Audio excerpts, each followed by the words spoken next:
anticipando posibles escenarios en el pronunciamiento de La Haya sobre la demanda boliviana y recientemente la excepción chilena, el planteamiento chileno que mañana se va a resolver en La Haya.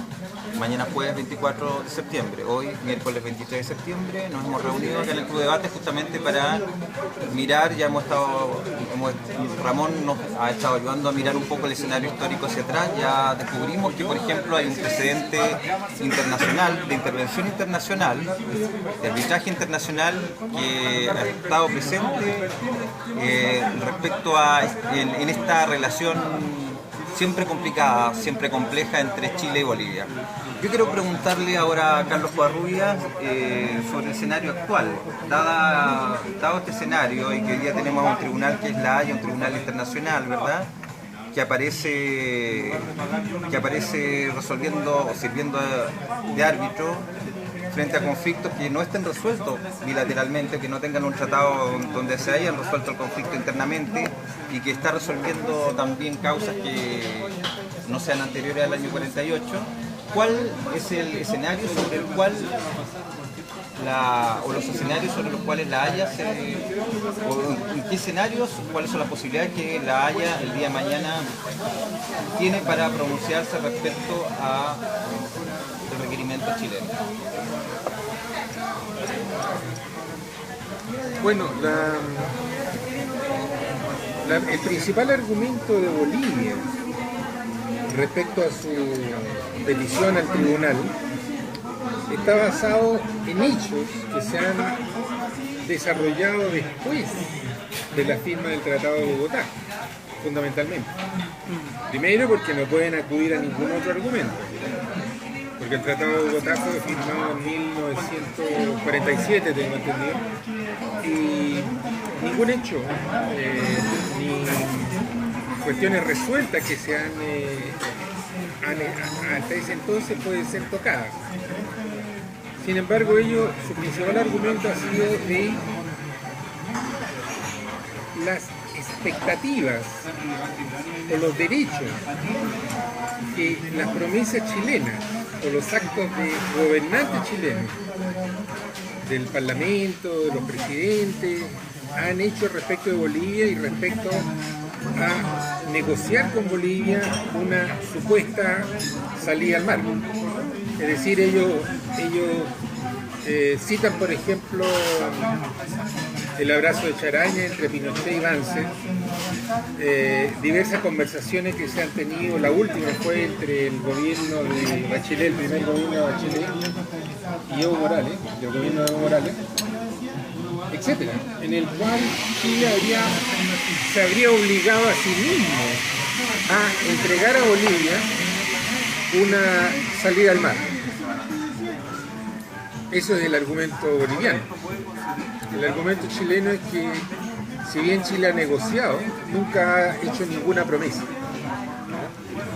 Y eso es básicamente lo que se va a ver mañana. Tenemos que hubo una pregunta del juez japonés en el tribunal que fue bastante importante para dilucidar el conflicto. Y que fue, el juez japonés preguntó cuáles fueron, que citaran con fecha y lugar donde Chile habría hecho estas promesas. Las instancias formales. Las instancias formales donde Chile habría hecho estas promesas. Y la parte boliviana no respondió en forma categórica a esa pregunta. Es decir, quedó en un interrogante, en una cosa. Sin embargo, a través de la prensa han salido y han citado de nuevo el abrazo de Charaña, las conversaciones de Bachelet, etcétera, otras instancias en que estuvo involucrado Ibáñez, etcétera. Entonces, en base a eso, uno podría concluir que Chile podría tener un caso bien favorable, en el sentido de decir, aquí no hay ninguna promesa, y si hubiera, habría que estudiarla, pero como no había ninguna promesa y el gobierno boliviano no pudo demostrar que había hecho una promesa formal en Chile, Entonces, a mi modo de ver, la cosa está decidida legalmente. Ahora, Carlos, perdón, Chile presentó lo que se llama una excepción preliminar de competencia, que es una objeción respecto a la jurisdicción que tiene la Corte para hacerse cargo o para decidir sobre este hecho. Es sobre eso lo que se resuelve mañana. Exactamente, por eso Bolivia está pretendiendo traer el problema de fondo, que es si hubieron promesas o no, para decir que hay un caso, porque esto se desarrolló después del año 47, después de la firma del Tratado de Bogotá, y que por lo tanto, aunque haya un tratado de 1904 firmado, no tiene nada que ver, que esta es una cosa distinta. Ellos están basando su razonamiento en el tratado de 1940, perdón, en todos los actos en que Chile ha hecho, entre comillas, promesas o ha tratado de negociar la solución del problema boliviano, lo cual, según ellos, involucraría un compromiso de Chile por resolver el problema boliviano. Posteriores al año 48. Y son problemas posteriores al año 48, al Tratado de Bogotá. Ahora, ¿cuáles son los escenarios que se presentan? Justamente los posibles escenarios que vamos a tener mañana. Frente a qué es lo que podemos esperar de la Corte. El primer escenario y el más probable, al parecer, conociendo la Corte, que van a querer prolongar la resolución del problema y que van a querer también darle la oportunidad a Bolivia que se explaye en el asunto de fondo, va a ser la solución intermedia, en la cual van a decir: nosotros no nos vamos a pronunciar hoy acerca de si somos competentes o no para conocer el caso, lo vamos a conocer, pero antes de dar nuestro veredicto final, vamos a pronunciarnos sobre si somos competentes o no. Esto involucra, ¿no es cierto?, comenzar el proceso tal como que si no hubiera habido la excepción inicial planteada por Chile. La excepción planteada por Chile. ¿Esto podría durar cuánto? ¿Cuánto tiempo? 2 a 3 años, dicen los expertos. Ahora, el otro escenario en el que digan: sí, somos competentes, Bolivia tiene razón, somos competentes. Eso es altamente improbable dado las deficiencias que tuvo la respuesta boliviana en la Corte, a mi modo de ver. Porque Bolivia no planteó exactamente cuándo y cómo habían sido las famosas promesas hechas por Chile. Y la tercera alternativa es decir, Chile tiene la razón, hay un tratado en 1904, este es un tema que cualquiera que sea la solución involucra alterar el tratado de 1904 firmado por ambas naciones y por lo tanto Chile tiene la razón y aquí termina el caso. Esas son las tres alternativas. Refrendado por el Pacto de Bogotá. Refrendado por el Pacto de Bogotá. Refrendado por el Pacto de Bogotá. Exacto, en 1948. De estos tres escenarios, Mario, ¿cuál ves tú como más probable? Bien, yo quiero hacer un poco de historia, aunque ya se dijo aquí. Pienso que hay que recordar que cuando se inició la guerra del Pacífico fue por una invasión boliviana, y un acuerdo quedó entre Perú y Bolivia. Los bolivianos obtuvieron cierta salida al Pacífico gracias a las presiones que hizo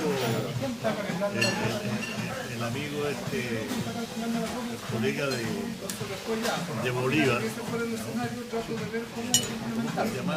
Sucre, ya se me olvidó el nombre de Sucre, que no es muy querido en muchas partes, ¿ya? Sobre todo en Ecuador no es muy querido el señor Sucre, la verdad que hizo ahí.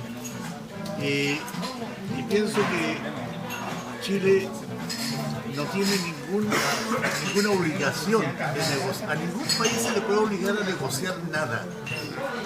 Absolutamente nada. Yo creo que esa es la primera cuestión lógica que debemos pensar.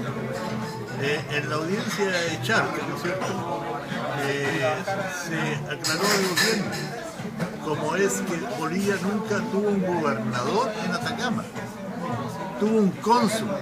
Si un país tiene soberanía sobre un territorio, no tiene cónsul, tiene gobernador o intendente en el caso nuestro, y allí no existía. ¿Ya? Entonces, los bolivianos, pienso yo, en el Tratado de 1914, que fue firmado 1904. 1904, perdón. En 1914 hubo otra cosa que fue considerada por los gobiernos chilenos y también apoyada por el gobierno de Bolivia, que fue un acuerdo bilateral. En el Tratado de 1904 los bolivianos ceden, ¿cierto?, toda la soberanía al gobierno de Chile bajo ciertas condiciones, ciertos acuerdos. A mí me tocó personalmente durante el gobierno de Allende, por ejemplo, ¿no?, visar ferrocarriles hacia Bolivia con productos que venían de los puertos chilenos, ¿ya? Y nunca se le negó a los bolivianos el uso de los puertos chilenos, más que gratis. En este momento son más de 200 millones de dólares de comercio que hay allí, que Chile no le cobra un centavo de impuestos.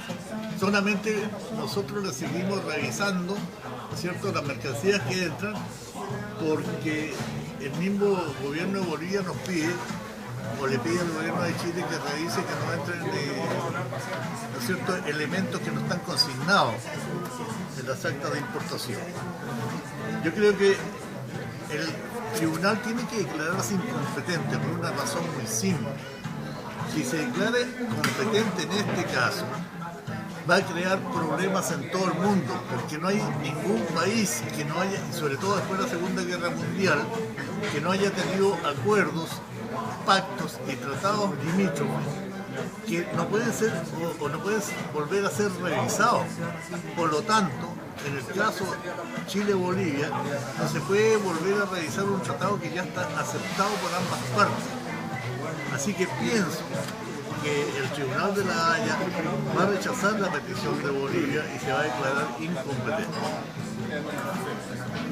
Bien, hay un cuarto escenario que se ha señalado por ahí, que me gustaría que le ahondáramos si es un escenario posible o no. Se señala que la Corte podría declararse competente para algunas cosas e incompetente para otras, aludiendo al caso que ocurrió entre la demanda de Nicaragua y Colombia, contra Colombia, donde la Corte Internacional de Justicia indicó que carecía de competencia para pronunciarse sobre la soberanía de la isla de San Andrés, pero sí tenía competencia para pronunciarse sobre los territorios marítimos. Acá se dice que la Corte podría decidir pronunciarse, por ejemplo, ser competente sobre los hechos que ocurren a partir de 1948 en adelante. A mí me parece que es un dato que está dentro de lo que se ha estado planteando desde el principio. Pero ¿qué creen ustedes? ¿Habría la posibilidad de que la Corte dividiera esto en zonas de competencia o diera un veredicto global? Me gustaría escuchar su opinión. ¿Don Pedro? Mira, yo creo que, bueno, en primer lugar, yo creo que esto que se llama la guerra del Pacífico, hay muchos historiadores, y si uno ve los hechos de la época, no es tal, sino que la guerra del 79 fue la guerra del salitre, porque ahí empezó, con el impuesto a las empresas chilenas que explotaban el salitre, y eso dio motivo para que el gobierno chileno, entonces, con muchas discusiones internas, el presidente Pinto no estaba con la guerra, por ejemplo. Entonces fueron otros sectores los que impulsaron al gobierno a hacer la guerra. Entonces en Chile no era muy claro hacer la guerra. Bueno, lo hizo la guerra, ¿no? Hay todo un escenario que aquí sea diplomático, de tratados legales, que sitúan entonces la situación del